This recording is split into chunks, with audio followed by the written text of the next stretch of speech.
Zena Krogedal, your American Dreammakers host. Good morning to you. It is a fabulous day. I have a wonderful guest with me this morning. Cannot wait to bring him on the platform here. But first, let me play my intro video and we will get started.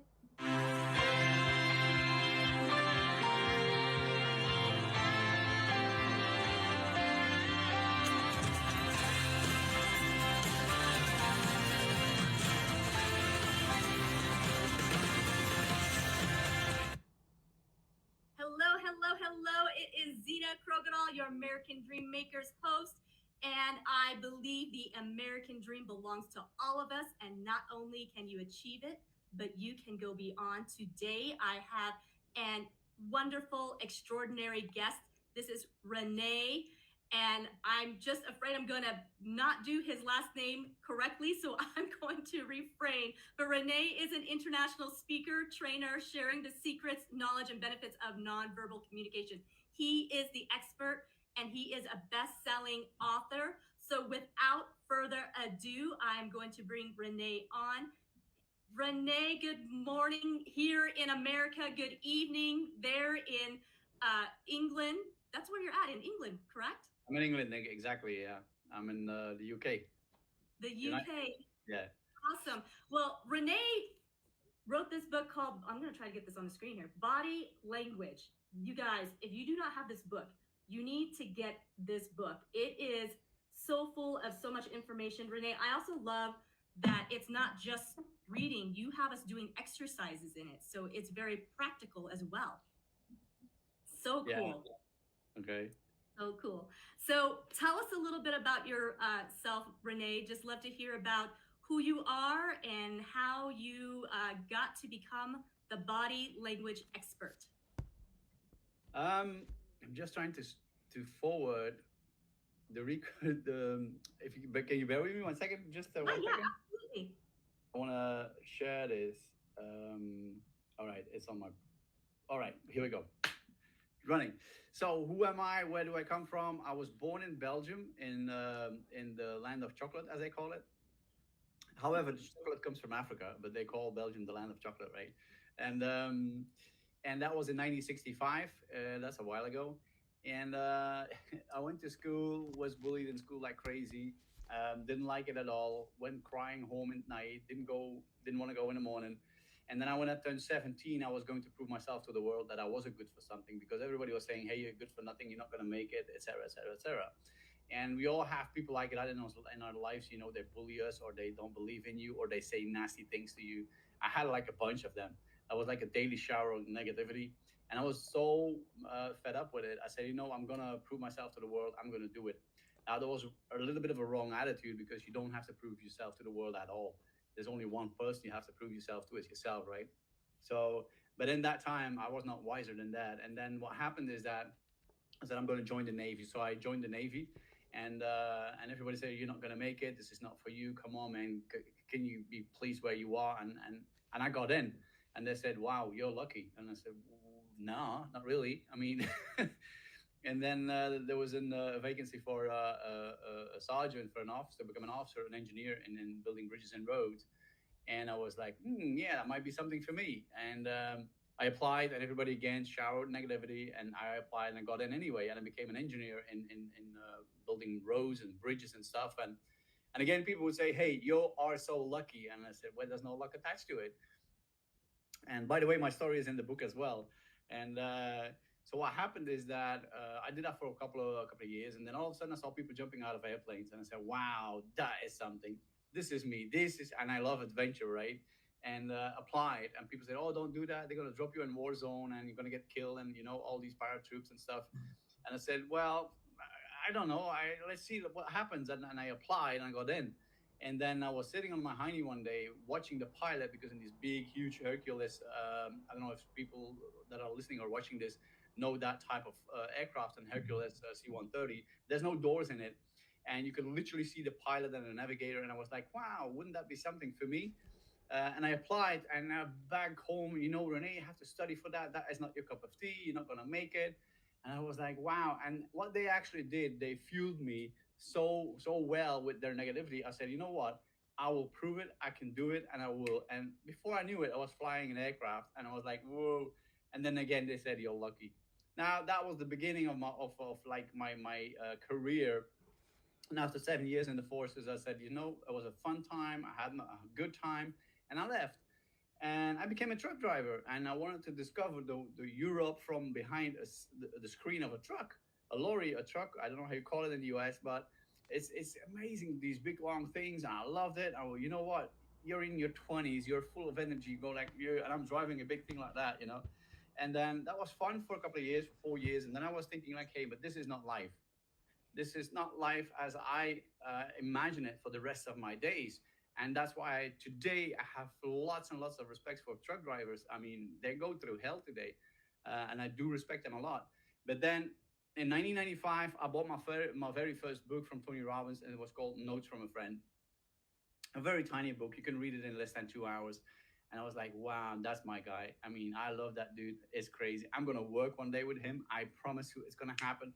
And everybody back home said again, Rene, this is not going to work for you. Who do you think you are? He's a multi-billionaire. He lives in the US. Who do you think you are? He's going to make time for you in pretty little Belgium. I said, I don't know. Let's see what happens.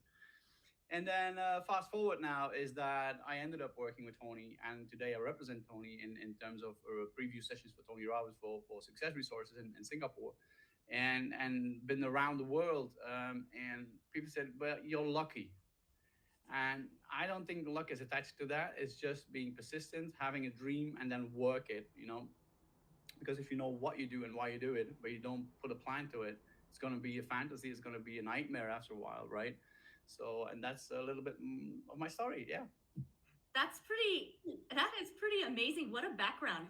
Wow. And you are adventurous. That is pretty, I mean, you went from, I guess just having this just ambition to have adventure. So you're like, I'm going to be a truck driver so that you could drive across Europe. And what awesome adventures you must have had driving across Europe.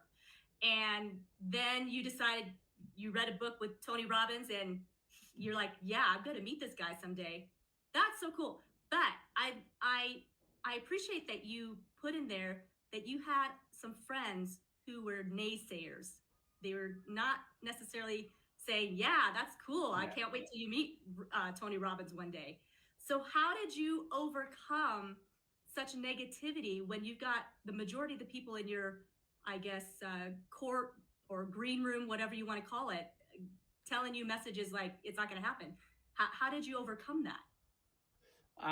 That is a mentality. It's an attitude, and it's an attitude of watch me, I'll show you. And by the way, f you. I want to keep this polite here, right? But the main thing is watch me, I'll show you. Because when you go through a lot of adversity, a lot of negativity, have the intent. We have like that feel of going into our survival mode. We want to survive. We want to fight, right? You get the fight, flight, or freeze mode. And whenever I was attacked by something, I went into a fight mode. And it's the survival brain, the lizard brain, or the whatever brain you want to call it, is the oldest brain in our head. And 80% of people today live in the survival mode, right? You can see it in the big cities. There's so many homeless people. They live in survival mode. My survival mode was like when people say you can't do it. It was watch me, I'll show you. And by the way, and that was something that they didn't realize, and me at the time neither, that what they did with me, they were fueling me with the right fuel to go where I wanted to go, right? And adversity or negativity for me, that was, I was like, thank you, I want more of that. Give it on, bring it on, bring it on. I was like, what? I said, yeah, because that really motivated me. Like, I'll show you. Today I don't need that anymore. I mean, I've enough motivation and enough education so I don't need it anymore. But the thing is, it's because there's a lot of people out there that have so many beautiful dreams, but they're not motivated. And after a while, they quit. And I said, well, why would you quit? Come on, keep going, and let people be negative against you. Let them pull you down. Make sure it becomes a fuel, and not a fuel for going down or being in terms of anxiety and make sure it pushes you up. And that's what Tony explains as well, and I teach that as well, is the pull and the push, right? It can be pulled, it can be pushed. And what would I say? Like I do Can I share your story? A real story? Yes, yes, please do. Okay. Let's About share that away. is I dreamed of one day collaborating with Tony, right? He's my mentor, and he's been my mentor for many years. And what happened is, and there's other speakers who are very good as well. You know, it's not because of Tony. It's just my example. And what happened is that I went to my very first Unleashed Power in London in the UK. I had an amazing time. In the beginning, I was like, "What the heck is wrong with these people? They're dancing and they're shouting and they're singing and they're so excited." And I was like, "I'm in the wrong place. This is not really making sense to me." But after half an hour was I was as crazy as all of them, and we had a crazy, beautiful, awesome time. And then when going back to Belgium, they had a group called the Yes Group, and they did follow up on people who went to Unleash Power with Tony. And every month they would come together to keep the momentum high. All right. And I went to one of them, and there was a Portuguese guy doing the presentation. And after the presentation, he said, "Did you learn something?" We ended up in the lounge of the hotel. I said, "Well, a little bit, not really, because we're in the same industry." He says, "Wow." He says, "Can I ask you a personal question?" I said, "Well, you can ask me anything." He says, "How many years?" And this is a very, I mean, "How many years have you been smoking?" And I said, "What?" And he was right. That day I didn't smoke because I didn't want to smell tobacco. Like when people smell your smoker, your credit goes down in Belgium. And and that was a hard day for me not smoking. Was this? I mean, Were you what cranky? happened? Please? Were you cranky? Yeah, a little Were- bit. So what happened is that he says, "How long have you been trying to quit?" I said, "Well, I've been trying to quit for quite a while, but it seems to be not to be working for me. And I guess the one up there has a different plan with me, so I'll probably be a smoker for the rest of my days." And he says that's the biggest um, BS I ever heard in my life. I said, "Oh, so you got something? You got a plan, or you got something?" He said, "Listen, your story in the armed forces, is this true?" I said, "Yeah." He says, "Can you prove this?" I said, "Yeah." He says, "I'm looking for somebody like you, and there's 8 people on the planet who have that opportunity. Only 8 on the whole planet, and we're 7 today. We're looking for somebody like you." Now, my Wow. next question would be, "What is it?" Right? And I said, "Yeah, right, awesome, but what is it?" And he says, "Well, I can't tell you. It is for non-smokers only." And I went like, "Oh my God." You know, to come back to how does that fuel you? It fueled me like crazy. My dream was so big, and I did not know what it was. And he had something, and I could feel it in my stomach. He had something special. So I went home, drove home. I didn't know what it was. Smoked like a chimney, and I was so nervous. And it took me 3 months. And after 3 months, I called him back and I said, "Hey, Ricardo, Rene from Belgium, I quit smoking." And I did, cold turkey, like this. I threw it away. I said, "This is it. I'm done. I want to know what he has." And he said to me, "I don't believe you." I said, "What?" I said, "Listen up, buddy. When I take a decision, there's no way back." And he said, "Okay, I'll believe you. I'll send you an email. Respond to the email. And if it's okay, we'll see what happens then." I said, "Okay." And I was going to ask him, "What do you have?" And he pulled the phone down. I said, "Nah." Tried to call him back. Didn't pick up his phone. I said, "Okay, forget it." Now, 14 days later, it took him 14 days to send that email. I was so nervous. I wanted to know what he had, right? And it was an email with the subject application for personal bodyguard, Tony Robbins. And I was like, "What?" So I was like, "Nah, that can't be true. This is nonsense. It can't be. He's making fun of me." Or he said, I called him. He says, "Yeah, it definitely is. Fill in the paperwork, send it back. Let's see what happens." And 14 days later, I was on the road with Tony, and it's amazing how certain things can push you or pull you or whatever you want to call it. But that dream pulled me so hard like a magnet. Quitting smoking was like this. I didn't have to Wow. think about it anymore. But what is the moral behind the story is very simple. If I can do it, anybody can do that. That There you go. that Yeah. yeah, I would say that's amazing. Just so inspirational. Wow. And your background, you served in the armed forces Yeah. in Belgium. Yeah. Wow. And for how long were you serving there? I started in '83 and left in '91. Yeah, 7 years. Wow. Seven Wow. years. It was a good time. It was a good time. So what Yeah. did you do? What did you do? Well, you maybe you can't tell me everything you did in the armed forces, but what did you do that led up to where this guy was offering you a basically bodyguard security position? In the armed forces, I was an sergeant, first sergeant, and then first sergeant major. So we handle people. And he asked me a couple of questions. Can you handle weapons? Can you handle knives? Can you handle people? Can you handle situations that are very tense? Right? Some people go crazy. What would you do? How would you react? How would you? And as a sergeant, sergeant or sergeant major or whatever, you learn how to handle things like that. You learn how to handle people, and yeah, Wow. but yeah, That's but that's Go ahead. Go ahead. Keep going. the crowd that goes to Tony Robbins most of the time, they're not really issues, minor issues. That is, um, yeah. Well, that would make sense because Tony Robbins is a high caliber human being who who probably attracts people who are um, you know of that nature, or at least somebody who wants to attain that same mentality. So like you were saying Yeah. earlier, your mental status, your mental state has so much to do with where you're going and and the people that you end up attracting in your life.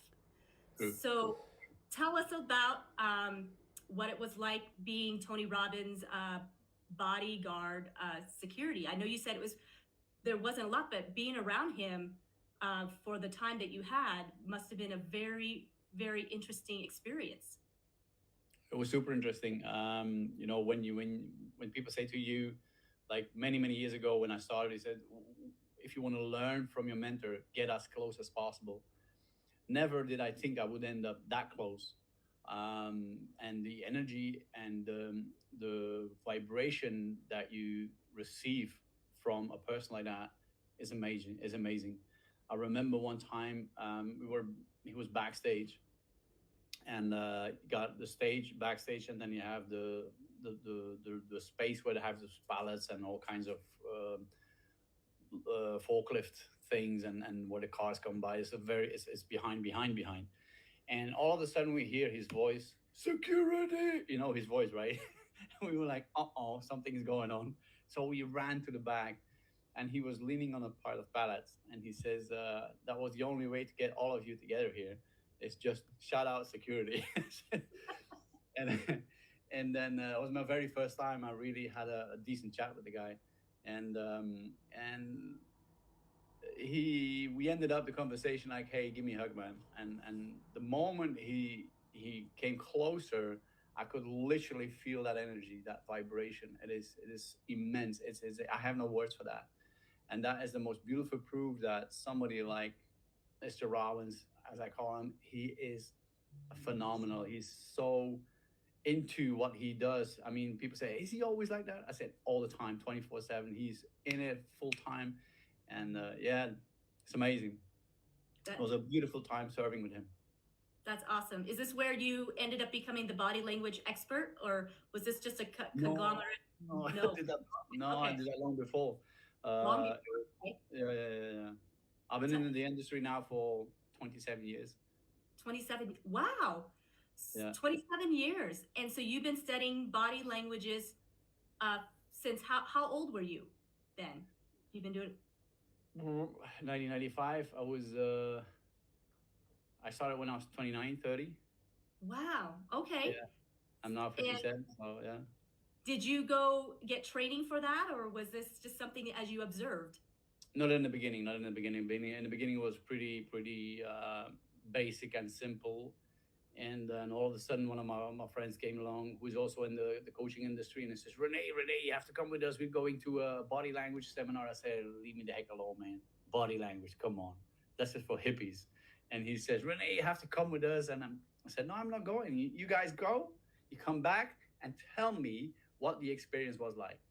And they went, they were going to go on their own. And one came back, he says, Rene, you are coming whether you like it or not. And he forced me. So, so I went along with them, and that was the best decision ever because today is my bread and butter. And It was the most beautiful experience that I had. I mean, I was nailed to my chair. I was listening to the guy who explained all of these things, how the brain works, how is that connected with your body, the feelings. I mean, it's amazing the how nonverbal communication plays such a major role in communication in general. It's yeah, it's fascinating, super fascinating. Well, well, tell us more about that. The body language, the communication. It Mhm. seems to me that when you say you can say and verbalize things, but it is your nonverbal, your body language that says more than the words speak. Is that correct? Yeah, it's true. So first of all, there's a professor in the 1950s. He said, Professor Albert Mehrabi, and he said 7% in communication is words. Only 7% is words. Wow. 38 is tonality. So tonality, what I mean, I can go up and down. I can like quiet and loud. I can, you know, can you imagine we are speaking to each other like, and this is going to be very excited with the same tone. That doesn't work. You know, just tonality is 38%, and 55% of all communication is nonverbal. Is not nonverbal. It's body language. So body language and tonality together, we call that the nonverbal communication, which is 93% of all communication. So when you think about that, that is, and then when you think about it, it's super important. And besides that, 80% of society doesn't use it. That's the most craziest part. So if you know that 93% of all communication is nonverbal, why wouldn't you study it? I mean, even if you would study the basics, you would already be far ahead of a lot of people.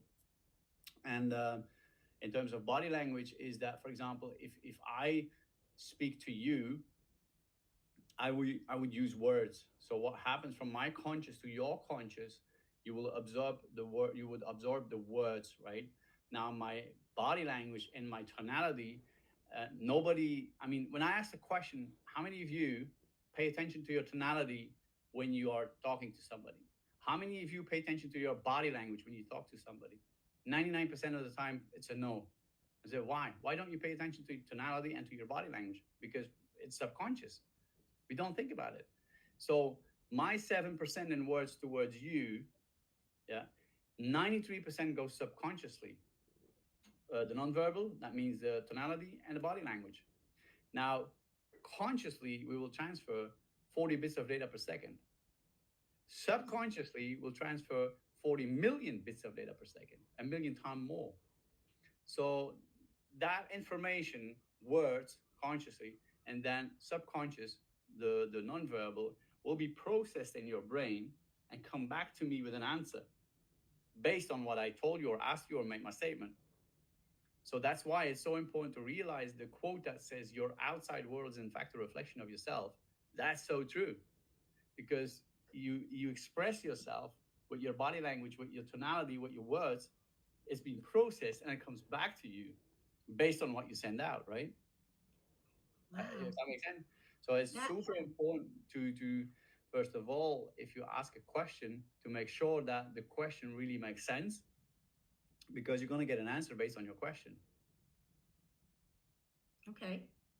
I was with the Dalai Lama in 2006, and what I take away from that is that he said, "Could you please act normal? It's already crazy enough out there."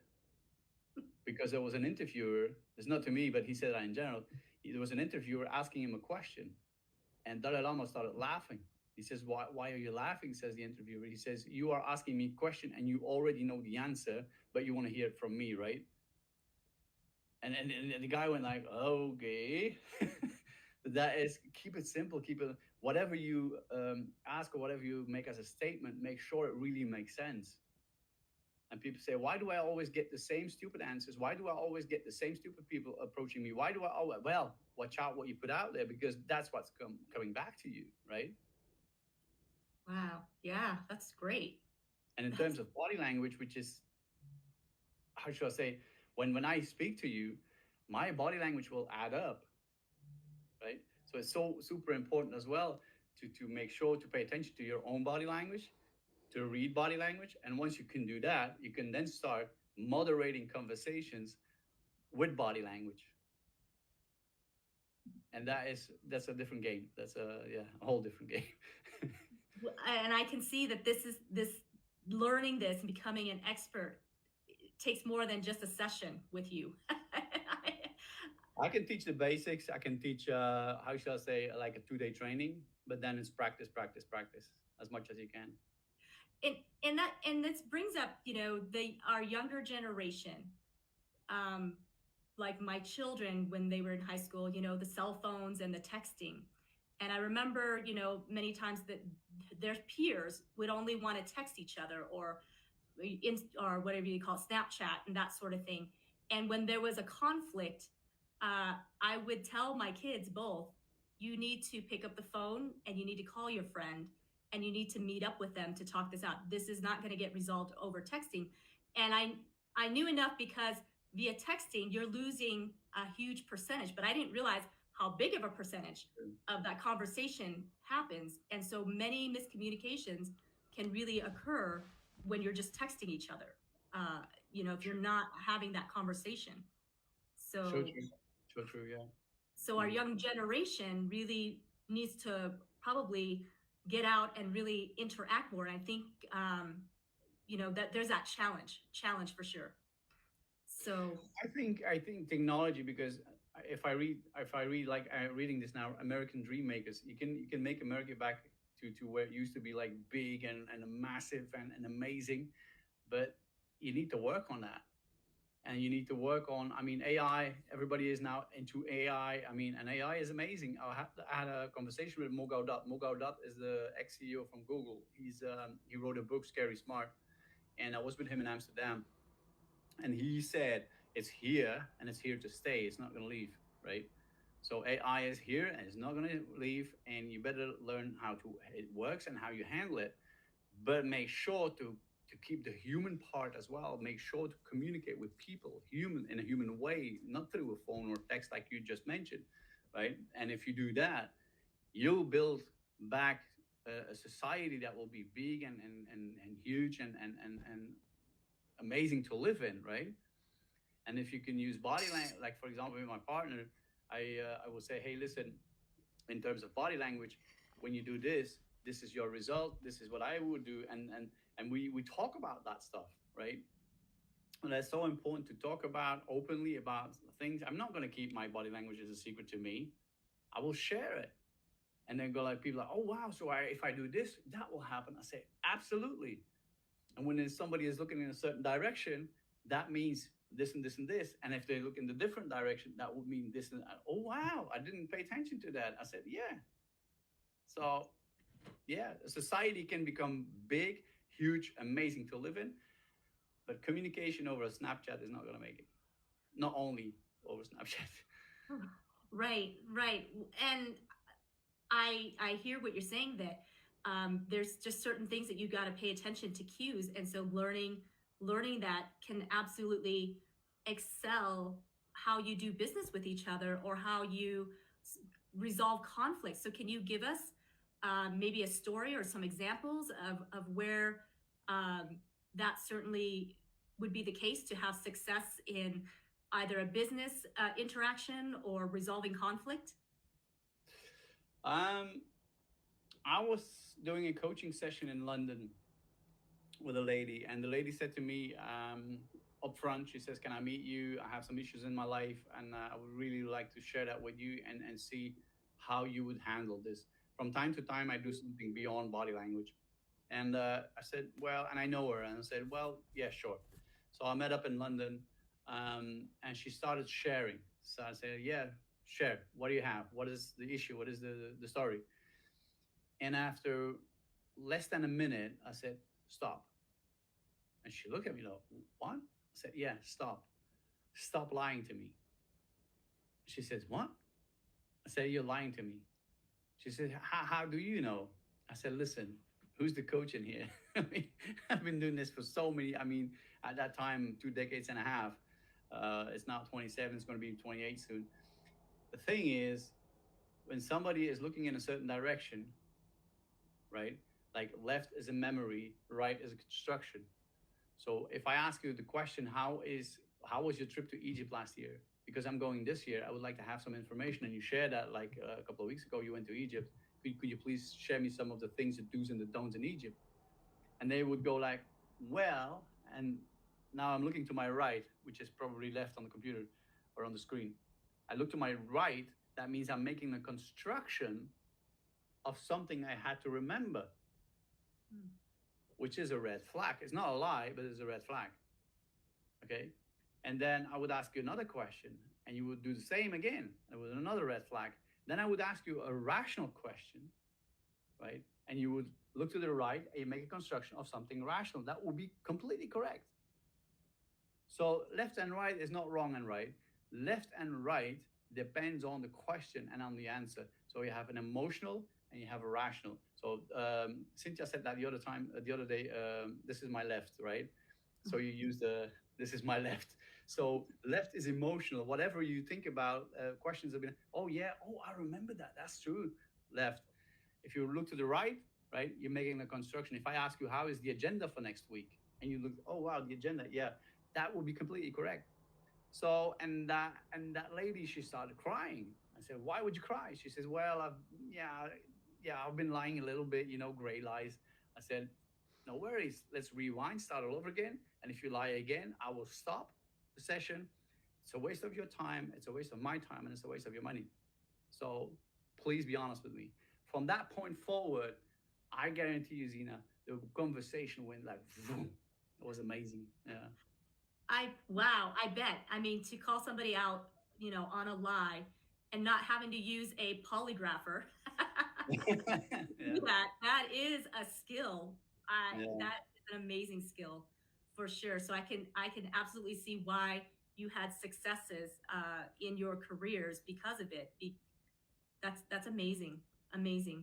So tell us a little bit more of what what made you decide to no longer work with Tony Robbins as his bodyguard and then go into your own business. What was that inspiration, and what drove you to doing that? Okay. So I was already in business when I joined them. So and I was pretty busy in my business, and I joined them because I didn't want to let that opportunity go by, because he's been my mentor for so long. And I said, you know what, I'm going to take the opportunity and I'm going to do it. But after 2 years, I took the decision to leave because life goes on, right? And that was an amazing experience. But after 2 years, I took a decision myself and I said, hey, listen, thank you so much for the opportunity. Thank you. And he says, oh, shut up. Thank you for serving me. Thank you for serving my wife, because we did bodyguard stuff for her as well. I mean, which is pretty obvious. And we had an amazing time also for Joseph McClendon and the organization. And it was an amazing time, an amazing environment. But somewhere along the line, life goes on, right? And then I took the decision myself. But there was nothing really happening. I was like, you know what? It's time to leave. It's time to go. And yeah, I made beautiful friends there as well. And the security detail was, yeah, pretty cool guys. Your assignment for the season was done with Tony Robbins, and it was time for you to go on and Well, mhm. live the purpose that was in your heart. Yeah, plus that created also opportunities in the sense that I've been following the guys from Success Resources in Singapore around the world, and the lady who runs the company, I know her pretty well. We're very dear friends today. I chased her everywhere, and I wanted to become a speaker on board of the biggest company event organizer on the planet. And where do you go? Well, you go to the source, right? So I started following her for at least a year, and I remember it like it was yesterday. We were in Earl's Court in London, and she was there, and I came into the reception room, and she said, "Oh, my Belgian friend, how you doing?" I said, "Do you have time for a cup of coffee?" She says, "Yeah, of course." And we started chatting, and I said, "Can I ask you a personal question?" She says, "Yeah." I said, "Are we in business or not?" And she looked at me like, "What?" I said, "I'm sick and tired of chasing you, honestly." She says, "No." I said, "Yeah. I've been I've been in this environment for so many years, and I would love to do business with you guys, and terms and conditions, let's talk about it later, but am I in or not?" And yeah, bless her, I love that lady so much. And she said, "Don't move." And she came back with her PA, and she said, "Take Rene's information, he's our new speaker on board." I said, "What?" She says, "You still want it, right?" I said, "Yeah, absolutely." So that was an opportunity that came out of me serving Tony in the first place. And then before I knew it, I was sharing Tony's content as a trainer and representing him. And I was like, wow. I couldn't believe it myself. But then I think it's also my motivation was so high, my energy was so high, and a lot of people don't understand or don't know this, but I sometimes slept in my car. I drove to certain events, slept in my car because it was either a hotel room or gas in the car, right? I had to choose. And when you live in in situations like that, people say, "You are nuts, man. Why don't you give up?" I said, "What? Give up? That's not in my vocabulary. I'm sorry. I'm gonna get there anyway." And nowadays they go like, "Yeah, but seriously, you got lucky, right?" And I go like, "Yeah, I got lucky." And then they say, "Are you making fun of us?" I say, "Yeah, a little bit, yeah." Right, because it has nothing to do with luck. It was At all, at all. no, it was your mindset, your determination, and you knew you had a bigger purpose Exactly. than you. Well, I guess what I would say, you knew the consequences of giving up was not going to be a great result. There were other people who needed to benefit from what you were doing. And Mm, so I really applaud you and thank you for your determination and your perseverance, yeah, because what you're doing is making such a change and a transformation in people's lives. And if you gave up, we wouldn't have this gift.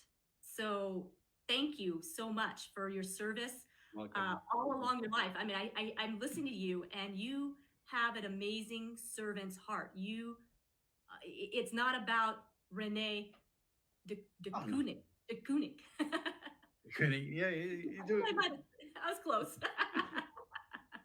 Uh, Yeah. but it was No, it's nothing about, to do with me at all. It's nothing to do with me at all. I remember Tony saying when he went to deliver his first basket in terms of and how you call that around Christmas. That's a special day in America, Thanksgiving. Thanksgiving. So Yeah. for Thanksgiving, he went to families who were poor with a basket of food and with a small letter in it, and they said, "Who are you?" Well, I got that. I'm just a delivery boy, and he gave the food to the people, and they said, "Just a delivery boy from who?" It says, "Doesn't matter. I'm just a delivery boy," and that's what I think in my terms as well. I'm just a delivery boy. I mean, I'm getting messages. It's my purpose. It's my mission, and then I got a big vision. And the only role I play is being the delivery boy and serve humanity, and hopefully they will use it, because that's another thing. You can jump from seminar to seminar to seminar, but if you never apply it, that's the worst investments you can make, right? Applied knowledge is priceless. You have to apply it. But then this is something you don't have in your hand, and the only thing you do is like, hey, let's keep doing what we're doing. And yeah, and we got results as well. A lot of results. I got trainers in Belgium. I got a couple of trainers in different countries who are collaborating, and they spreading the word as well. And yeah, That's great. yeah, So you're basically spread throughout the world. It's not, oh yeah. yeah. So how many countries have you been to? A I lot. st- Too many I to st- count. I think I published on my website 43 plus, Wow. which is probably it's probably more than that, but it's yeah. I've been around the planet, and I just got back from Dallas. In not just, I mean, in the month of May, I was in Dallas. Had an amazing time in Dallas, and then pretty soon we're going to leave for Dubai, and then yeah, the Middle East is amazing too. I was in Australia, got stuck in Australia for 5 months. Had a beautiful time in Australia because of the COVID. There was no planes coming back, right? And so I stayed there for 5 months. But it's a beautiful continent, Australia. And then yeah, the US, Middle East, a lot in Europe, from high quality to basically the lowest quality you can imagine. I was in certain cities. I was like, whoa, just a minute. Well, I'm not going to mention any names because it's not important, but it's yeah. I went through the mill, as they call it. That Yeah. and so with all your travels, is body language a universal language, or is it different language in other countries? It is a universal language until a certain extent, in the sense that we all have two arms, two legs, a head, and a body, right? And we all have a brain and a left eye and right eye. We all have that similar thing all over the planet. Wherever you go, it's the same, right? There's different colors, there's different, but that's the same. The body language is a universal language all over the planet. There is one thing to respect though, and it is cultural differences. Cultural differences, what I mean about that, I always give an example in terms of if you go to Bangladesh and you do like this thumbs up, for us thumbs up, it's good, it's okay, or you want to go in a certain direction with a car, so you put your thumb out. If you do that in Bangladesh, it's very offensive. People get very offended, and you better don't do that in Bangladesh. And I was explaining that in Iran. I was in Iran as well, in Tehran, and there was a lady. She raised her hand and she said, "Sir, can I ask something? Can I add something to this?" I said, "Yeah, sure." She says, "In Iran too, if you stick your thumb up, it's very offensive." So these are cultural differences that we have to pay attention to.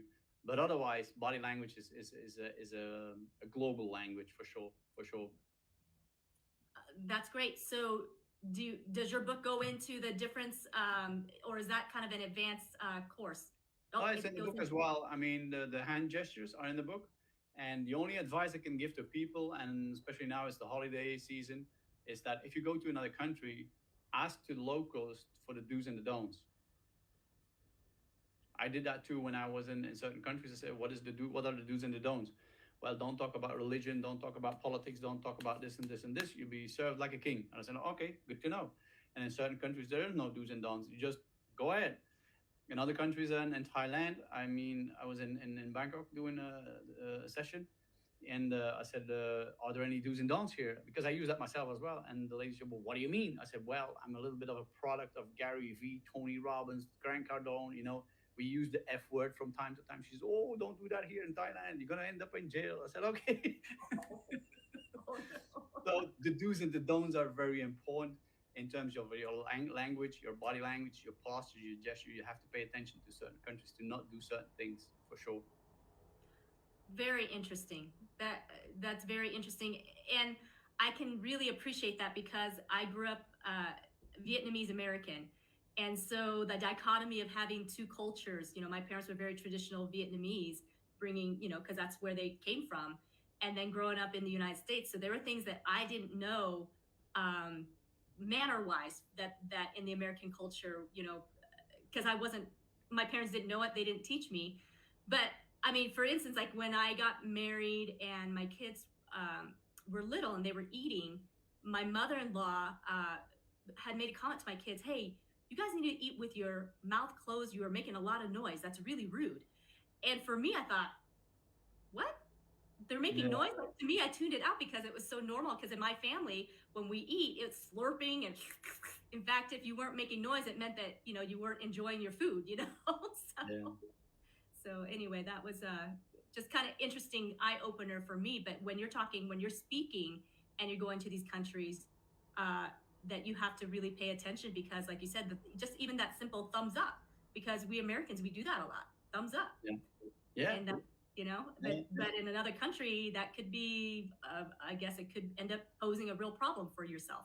And another one, for example, if you do this, if you're in a speech, you're talking, you're a public speaker, you're on stage, and the podium is right in front of you, and you want to accentuate something. Okay, listen, I have something very special, very important to share with you guys. Listen very carefully. Now look at my hand. What do you see? Oh, So six, six, six. That's the number of the oh, beast, the devil. ah, In a lot of countries, this is the sign of the devil. I see. So Wow. if you say in that specific country, listen, you better don't do that, right? Then pointing out with your finger, very dominant, very arrogant, very. Sometimes you have to, right? If I remember Joseph McClendon, who's collaborating with Tony Robbins on stage. When Joseph says something to 12,000 people, he has to do it like this. That's not has nothing to do with being arrogant or dominant, because he wants to make his point into a crowd of 12,000 people, right? But if you're in a one-on-one and you do like this, it's very not done, right? If you want to accentuate something in a correct way, you have your index finger and your thumb. You put them together and as flat as possible, and then you go like, "Listen, I got something very special to share with you." This is Very interesting. that's in the book as well. These are the differences that you have, like in Tunisia, and if even if you do it like this, right? There's no fingers up. There's just like this. If you do that in Tunisia or in France, it's super aggressive as well. Super not done. Wow. Yeah. That So that is so interesting. mhm. Definitely, I'm definitely really excited to read through this book and get all the ins and outs, and because that's fascinating. So I've got a question. What, Okay. with all the years of 27 years, has there been anybody that was really hard to read, like you couldn't really tell exactly what they were, I guess what they were meaning with, I mean, were they so stoic emotionally, or I don't, were they just hard to read?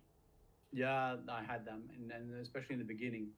There's three types of people that are pretty difficult to read their body language. Let's generalize. I have a couple of examples, but people who are professional actors, so they act, and it's their profession. So when they are speaking to you, you never know if it's right or if it's like made up, right? If it's them or made up. Professional actors can do that tremendously. They are trained to do that. The second type of people is people who are influencing their body with, for example, with drugs or with medicine or alcohol or tobacco or whatever. So they change the state of the body because body language is based on feelings. Body language is actually not a language. Body language is based on feelings. How you feel will make you produce a certain body language. Okay. If you're sad, what happens? You go like this. If you're excited, you go like this, right? You go. There's always a body language attached to you how you feel. But if you change your feeling by using narcotics or alcohol or whatever you want to call it, or I got people who are using a lot of medicine, they change the state of their body. So it's not easy. I know how to do it. I know, and I know the tricks how to do it, but it's not easy. The third type of people are people who believe in their own lies. So for example, narcissists, they believe in their own lies. So the body doesn't really express reality because if you believe what you say, your body will accept it.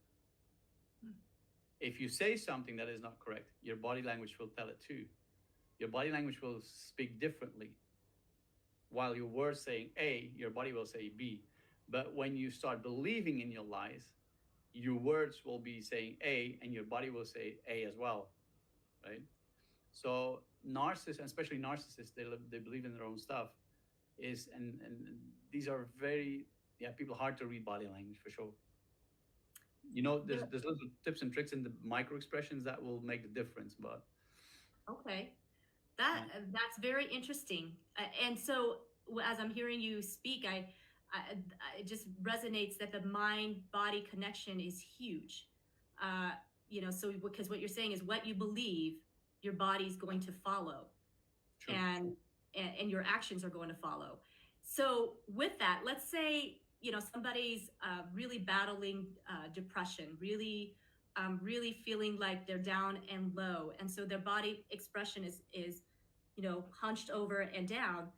Can can you then, when you change how you react, even though you're not feeling happy, you're feeling depressed, but can you even change the mechanism and help heal yourself by changing how you respond in your body language? I'm just curious. Yeah, um, that's possible. But first of all, you have to know what's the grade in percentage of the depression, because the depression is a chemical reaction in the brain. And I found out in the hard way, not through me, but somebody who had a depression. And I said, depression, come on, man, I will kick your butt, right? Depression. And I went to see a psychiatrist and I said, depression, what is a depression? He says, Rene, I wouldn't laugh at that. I wouldn't make fun of it. I said, what do you mean? He says, a depression is something that is really existing. It's a chemical reaction in the brain that causes people to be in that depression. I said, wow. So it depends on the how heavy is that person in a depression. Yeah. Um, Sometimes medication is the only solution, right? I've been living on homeopathics and oils and herbs my whole life. Been raised like that. Never took one piece of medication in 57 years.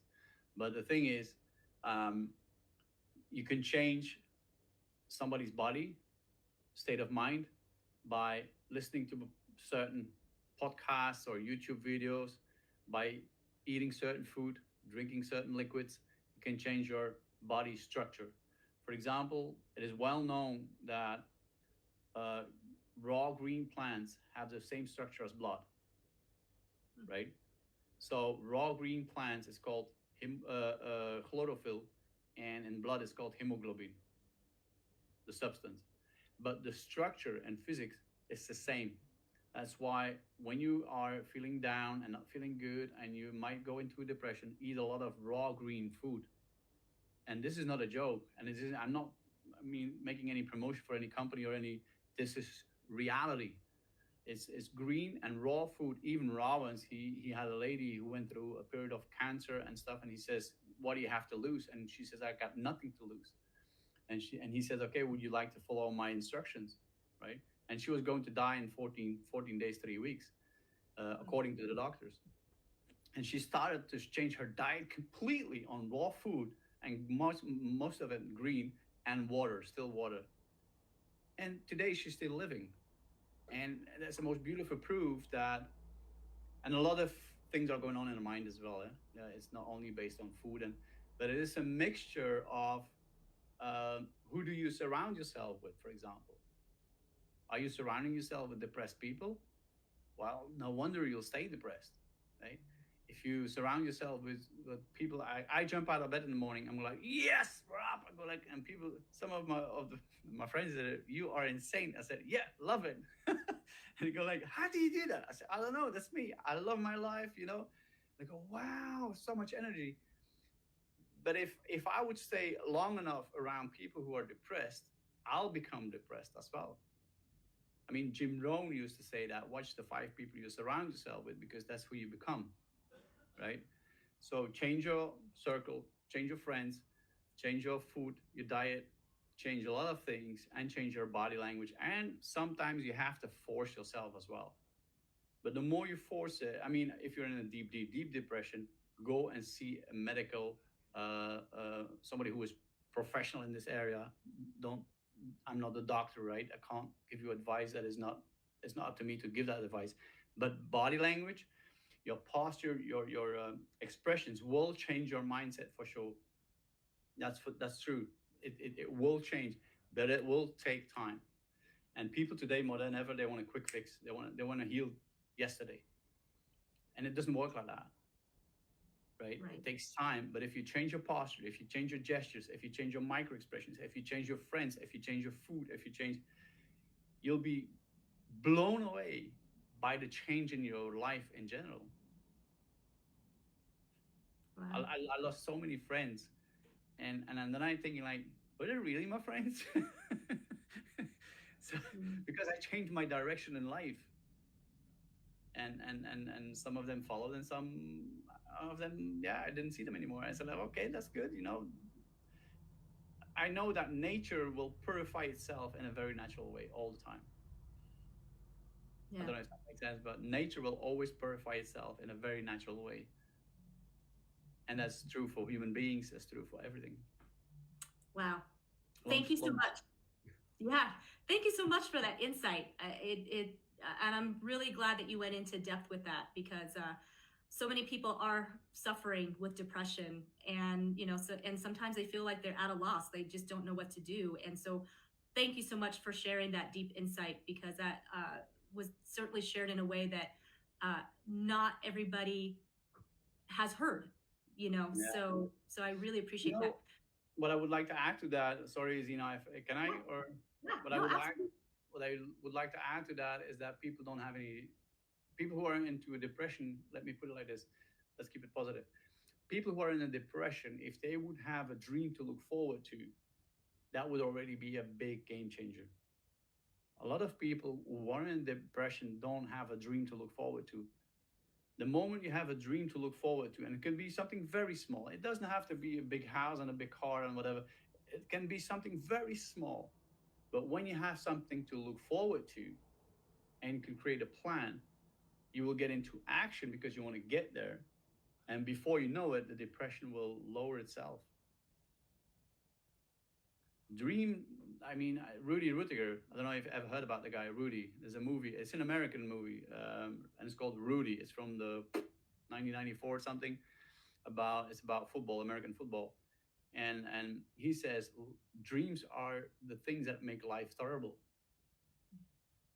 If you have a dream, when you, I mean, can you think about a dream of yours and go like, look at you smile, you're smiling now. When you think about a dream, you're like, oh yeah, right? You can't be depressed about the dream. Right. So having that dream, having something to look forward to. There was McConaughey. I can't remember his first name. The movie Matthew, is he Matthew a McConaughey. He has one of his beautiful speeches that he gave. He has, I have something to look up to, something to look forward to, and something to, I can't remember. It's on YouTube. For those who are watching now, go on YouTube. Matthew McConaughey speech. I think it was for um, a star he won for best actor or best whatever. And it's so amazing how he says it. He says, I got something to look up to. Oh, okay. Somebody to look up to, something to look forward to, and somebody to chase. oh, yeah. That was what he said. And it's amazing. I'm not going to reveal it here. Go and have a look at it. It's that, and that is sometimes missing with people who are going through depressions. They don't have something to look up to, something to work towards to, or something to chase. They don't have it.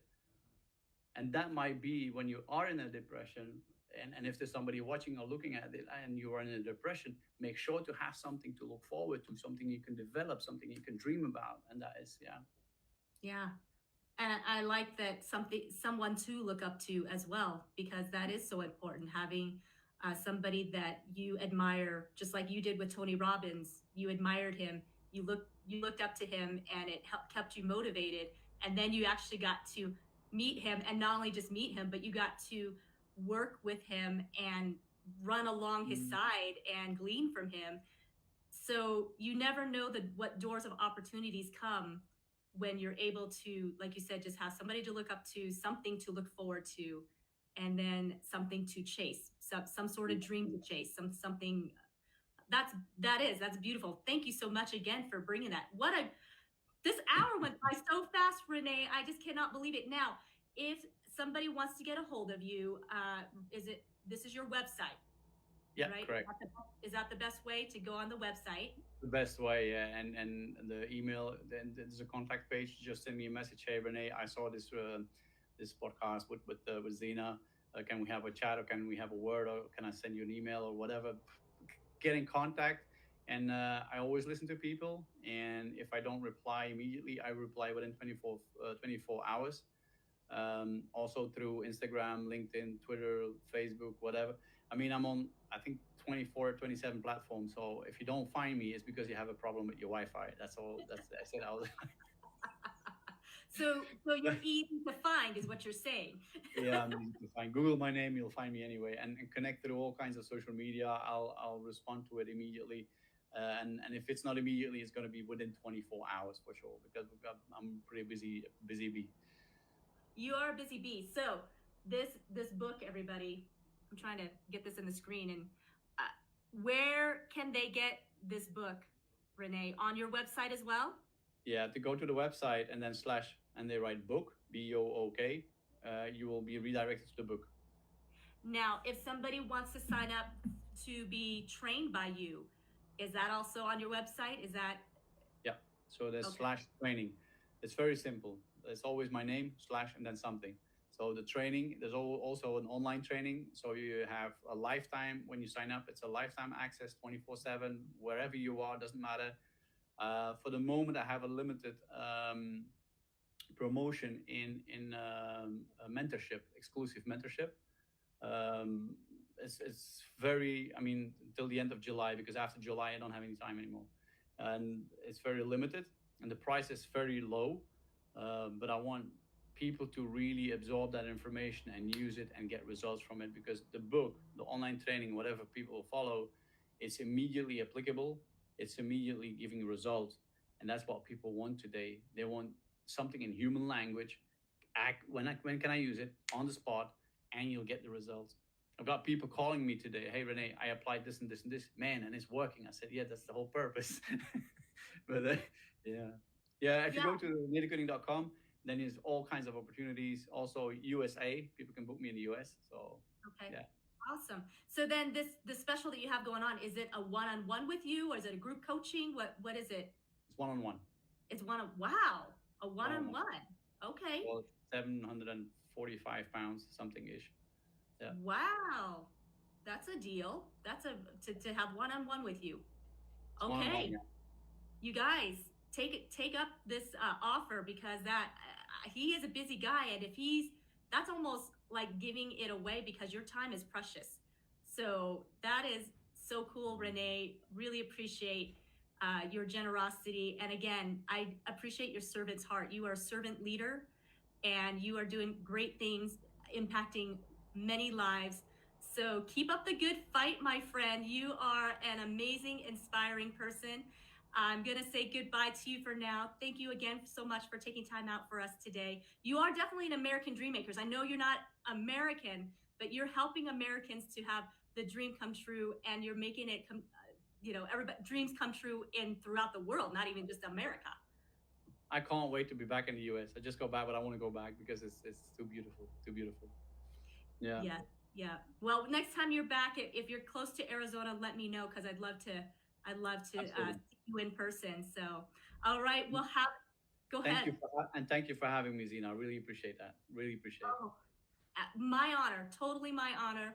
All right, well, we will say goodbye for now. So, You take care. thank you guys for tuning in today. What an amazing day. Thank you so much for being here, and really appreciate you. If you found this message to be of great value, please be sure to share this out.